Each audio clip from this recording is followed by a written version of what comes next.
Kibri të bën të mos falësh të tjerët, të pengon zemrën dhe të bën të mos pranosh gabimet e tua. Dhe e di çfarë ndodh kur nuk pranon gabimet e kur nuk fal? Të ngurtësohet dhe errësohet zemra.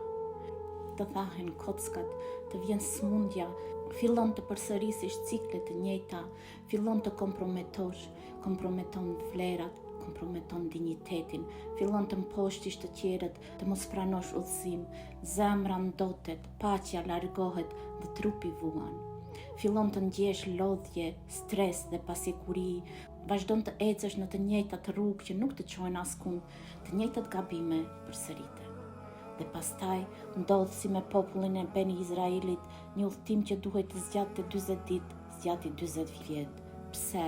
Sepse qëndruan mes njëri tjetrit duke përgojuar, duke mos besuar dhe u bën peng i negativitetit. Por besimtari nuk është kështu.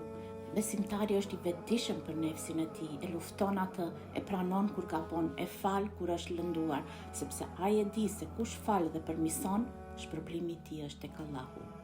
Në Kuran, te sureti Ra'd thuhet se Allahu nuk e ndryshon gjendjen e një populli derisa ata të ndryshojnë veten e tyre. Pra ndryshimi fillon me ty nga brenda, negativiteti, mburrja, përgojimi, zemrimi, dembelizimi, xhelozia janë gjithse. Nëse rri me njerëz që i ushqejnë këto gjëra, do të bësh edhe ti si ata. Kjo është fakt. Prandaj profeti paqja dhe mëshira Allahu qoftë mbi të ka thënë, njeriu është në fenë e shokut të tij. Le të shikoj secili prej jush se kë merr për shok.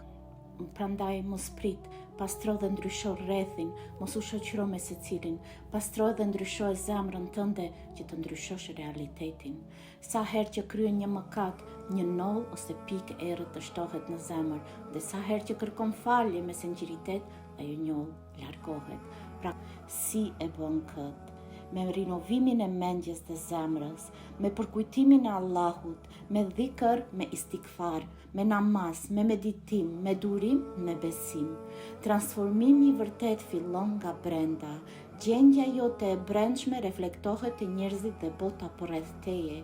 Prandaj fillo me pastrimin e zemrës dhe mendjes që sot. Dhe në fund kujto, Iblisi ra për shkak të kibrit, ndërsa Ademi u ngrit për shkak të pendimit të sinqert. Zgjedhja është në duart tona, të ndjekim nefsin ton apo të nënshtrojmë atë për hir të Allahut. Asalamu alaikum.